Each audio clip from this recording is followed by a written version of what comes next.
नमस्ते, अभिवादन आपका इनोसेंट इन्वेस्टर के इस नए वीडियो में आपके लिए डिस्क्लेमर। उसके बाद बात करेंगे जीएसटी कलेक्शंस की। बजट से पहले आपको क्या रणनीति बनानी चाहिए बाजार में, और बहुत ज़रूरी होगी ये वीडियो आपके लिए। बहुत ही छोटी रखने की कोशिश करूंगा, बहुत चीज़ें आप यहां से सीखोगे और आपको इन्वेस्टमेंट स्ट्रैटेजी भी बताऊंगा इस वीडियो में। तो लाइक कर लीजिए, हम आगे बढ़ते हैं। आपके सामने मैं एक डेटा रख रहा हूँ, उसको समझने की कोशिश कीजिएगा। यह है trend in GST collection in ₹1000 crore, मतलब सॉरी इन रुपीज़ करोड़। इसका मतलब क्या है कि जीएसटी कलेक्शन सरकार ने कितना किया। अगर आप देखोगे रिकॉर्ड हाई पे जीएसटी कलेक्शन हुआ है इस बार की जनवरी में 1,20,000 करोड़ के आसपास, टू बी प्रिसाइज 1,19,847 करोड़। अगर आप जस्ट पिछले साल से कंपेयर करोगे, सिर्फ 1,10,000 करोड़ का कलेक्शन हुआ था। और ये जो रिकॉर्ड हाइज की बात हो रही है, ये पिछले महीने हमने जीएसटी कलेक्शन में रिकॉर्ड ऊंचाई प्राप्त की थी, और उसके पहले भी अगर आप देखोगे बढ़िया ट्रेंड बरकरार था। कोविड ने हमको डंट दिया था, आप देख पा रहे होगे, यहाँ पर कोविड का डंट देख रहे होगे, यहाँ पर कोविड का डंट आप देख रहे होगे, यहाँ पर देख रहे होगे, यहाँ पर। और उसके बाद एक बार जो कोविड से आगे बढ़ा है अपना देश, देख लीजिए, ये जो येलो लाइन है ये कोविड से जीत को दर्शा रही है कि हाँ भाई साहब, कोविड से इंडिया जीत कर वापस आ रहा है। उसके बाद अगली बार और बेहतरीन तरीके से हमने ग्रो किया। नवंबर में हम मार्क टू मार्क एक बार के लिए कह सकते हैं, लेकिन हारे नहीं, हम एक बार के लिए जीते ही हैं। उसके बाद दिसंबर में हमने तगड़े से पछाड़ा है 2020 के कलेक्शन को। उसके बाद जनवरी में और तगड़े से पछाड़ा है, हम रिकॉर्ड ऊंचाई पे रिकॉर्ड ऊंचाई बनाए हुए हैं। तो आई होप आप ये चीज़ समझ गए होंगे मैं किस चीज़ की बात कर रहा हूँ। मैं बात कर रहा हूँ जीएसटी कलेक्शन की। क्या होता है ये भी समझाऊंगा, पहले आपको एग्जैक्टली डेटा दिखाऊंगा। ये पूरा का पूरा डेटा मैं मनी कंट्रोल को आभार देता हूँ ये डेटा अवेलेबल कराने के लिए। अगर देखोगे बजट से पहले, बजट की पूर्व संध्या पर हमारे सामने 1,20,000 करोड़ का जीएसटी कलेक्शन आया है। इसका मतलब इंडिया बैक ऑन ट्रैक है। आपको यहाँ पर कोई घबराने की ज़रूरत नहीं है। अगर आपके पास गुड क्वालिटी स्टॉक्स हैं तो उनको आप रखिए भाई साहब। अगर वो अच्छे रिजल्ट आपको दिए हैं, यकीन मानिए आने वाले समय में वो स्टॉक्स परफॉर्म करेंगे। बहुत ध्यान से समझिएगा चीज़ों को जो मैं समझा रहा हूँ। एक और चीज़ सरकार ने कही है, यहाँ पर देखिए, आप पढ़ भी पाओगे इसको, मैं यहाँ पर आप एग्जैक्टली आपको दिखा देता हूँ। अगर आप देखोगे 1,00,000 करोड़ का आंकड़ा लगातार चौथे महीने हमारी सरकार ने, या इवन अपने देश की बात करें तो 1,00,000 करोड़ से ऊपर का जीएसटी कलेक्शन आया है, जो कि बहुत पॉजिटिव नंबर है। अब इसको मैं थोड़ा सा साइड करता हूँ और यहाँ पर भी डेटा को क्लियर करूँगा, कुछ बातें समझा कर आपको। बस एक बात आपको बताना चाहता हूँ, आप इसको नोट करके रख लीजिएगा कि जब से जीएसटी लागू हुई है तब से ये हाईएस्ट कलेक्शन है। ठीक, अब यहाँ पर मैं सफाई करूँगा और उसके बाद आपसे मिलता हूँ। आप वीडियो लाइक कर लीजिए। जी हाँ, अब बहुत ध्यान से सुनिएगा। जीएसटी मतलब क्या होता है? जीएसटी का मतलब होता है गुड्स एंड सर्विसेज टैक्स। अगर इसका कलेक्शन बढ़ रहा है तो हम बैक में जाकर देखेंगे कि अगर जीएसटी 1,20,000 करोड़ के आसपास आई है, ठीक है, 1,20,000 करोड़ के आसपास अगर जीएसटी आई है, तो उसको हम समझने की कोशिश करेंगे ऐसा पॉसिबल कब हो पाएगा। जीएसटी का मतलब गुड्स एंड सर्विस टैक्स, इसको हम आप समझते हैं। अब इसका मतलब है कि गुड्स जो है इंडिया में अच्छे से उत्पादन हो रहा है, उनकी सप्लाई की जा रही है, उनको जो उपयोग करता है वो उनको उपयोग के लिए मांग रहा है, डिमांड कर रहा है, इसलिए डिमांड क्रिएट हो रही है। और जब तक डिमांड नहीं क्रिएट होगी तब तक जीएसटी कलेक्शन नहीं बढ़ सकता। सर्विसेज में भी वही बात है, जितनी भी कंपनियां सर्विस से रिलेटेड है बहुत बेहतरीन रिजल्ट हमको पेश करके दे रही हैं, और वो भी इसमें बहुत बड़ा इजाफा हमको देती हैं। तो ये सब जब आप दोनों चीज़ों को देखोगे, एक चीज़ आपको तो कॉमन दिखाई देगी कि डिमांड जो है वो इंडिया में बहुत तगड़े से बढ़ी हुई है। 2020 का रिकॉर्ड तोड़ देना 2021 में आकर के, कोविड जैसी सिचुएशन से बाहर आके, ये सच में एक बहुत बड़ा आंकड़ा है। और इसीलिए मैं बजट से पहले आपको ये वीडियो दे रहा हूँ। कोशिश करूँगा ये वीडियो आपके लिए एकदम सुबह से सुबह, जल्दी से जल्दी आपके लिए अवेलेबल करा सकूँ। बहुत ध्यान से समझिएगा।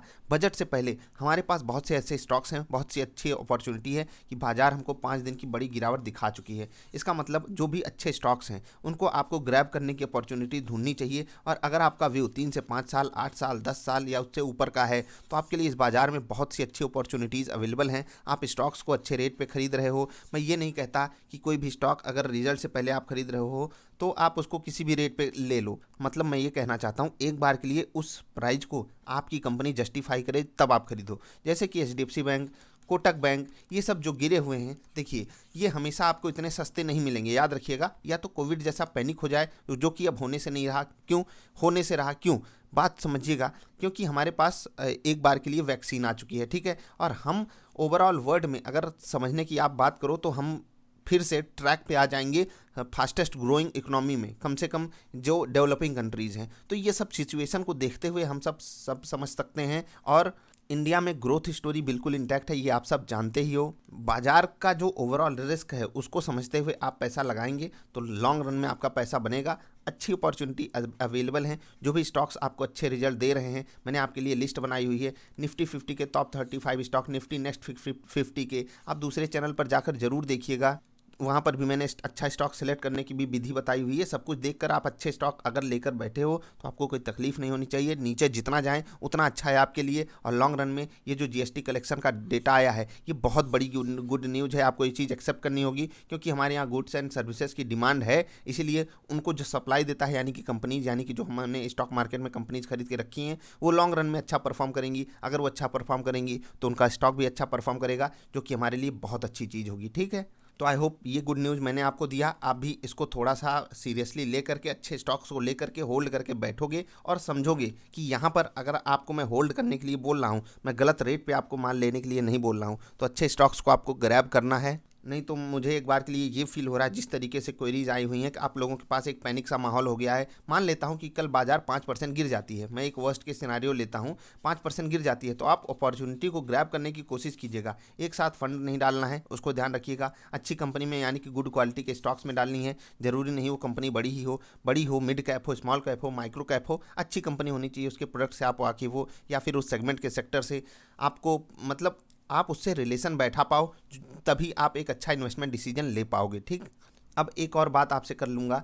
देखो, डीआईआईज और एफआईआईज की जो बातें चल रही हैं, यहाँ पर एक पॉजिटिव सिग्नल हमारे पास आया है डीआईआईज की तरफ से, वो बाइंग की तरफ लौट के आए हैं। और जिन लोगों को भी म्यूचुअल फंड में अपनी मतलब लमसम अमाउंट डालना है, मैं आपसे कहता हूँ ना, म्यूचुअल फंड में एसआईपी की जगह आपको लमसम अमाउंट डालना चाहिए। लमसम अमाउंट की किस्त जो भी आपको मैंने 3 महीने से पिछले सेव करवा के रखी है, सेव जो भी आपने किया हुआ है, उस लमसम अमाउंट को आप डाल सकते हो। कहाँ कहाँ बहुत से अच्छे म्यूचुअल फंड्स हैं जहाँ पर आपको डालना चाहिए। बाकी मैंने आपको ईटीएफ बताया हुआ है। अगर आपको कोई भी म्यूचुअल फंड नहीं पसंद है तो आप किसी भी कंपनी का अच्छा वाला ईटीएफ खरीद सकते हो, जो आपको बहुत ही सस्ते कॉस्ट पे मिल जाता है। ईटीएफ खरीदोगे, समझ लीजिए आप पूरी की पूरी निफ्टी खरीद ले रहे हो। निफ्टी में जितने स्टॉक्स हैं आप उनको खरीद ले रहे हो। तो एसआईपी जो आपको पिछले 3 महीने में डालनी थी, उसको आपको लिक्विड फंड में रखना था, और लिक्विड फंड से पैसा निकाल कर आपको कहाँ डाल देना है, म्यूचुअल फंड में। ये पहली रणनीति हो जाएगी। दूसरी चीज़, जो भी लोग लिक्विड फंड में पैसा रखे हैं, उनके लिए बहुत से अच्छे स्टॉक्स हैं, अच्छे रेट पे अवेलेबल हैं। मैंने आपको कुछ ही नाम बताए हैं। कोटक महिंद्रा बैंक हो गया, रिलायंस हो गया, ठीक है, आईटीसी भी इवन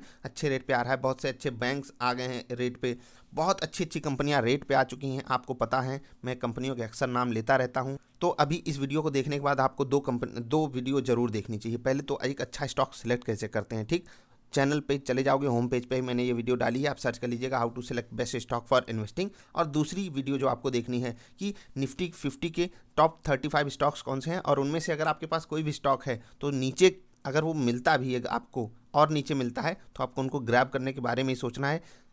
लॉस में बेचकर बाहर मत भागिएगा, नहीं तो ये बाजार आपको झटके मारेगी। और रही बात ट्रेडिंग की, मैं ये नहीं कह रहा हूँ कि अगर आप ट्रेडर हो तो आपको स्टॉप लॉस नहीं लेना है, तो स्टॉप लॉस लेकर बाहर हो जाइएगा। अगर आप ट्रेड कर रहे हो, अगर आप इन्वेस्टमेंट कर रहे हो, तो ये सही लेवल है इन्वेस्टमेंट का। मैं ये नहीं कह रहा हूँ बाजार में मैं किसी क्रैश से इनकार कर रहा हूँ, जो होगा देखा जाएगा। लेकिन हमारे पास भी एक जिम्मेदारी बनती है कि हम जिस रूल पे ट्रेड करते हैं, जिस रूल पे इन्वेस्ट करते हैं, उस पे अडिग रहें। ठीक, तो जहाँ जिस रूल पे मैं इन्वेस्टमेंट करता हूँ, वो समय इस वक्त अवेलेबल है आपके लिए।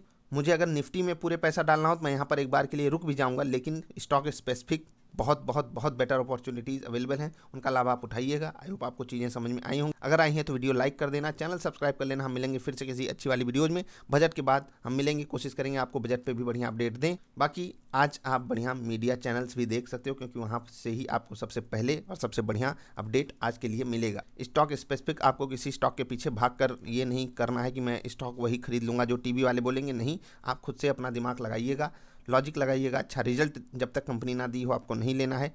अभी के लिए इतना ही, मिलेंगे फिर से, तब तक के लिए बाय।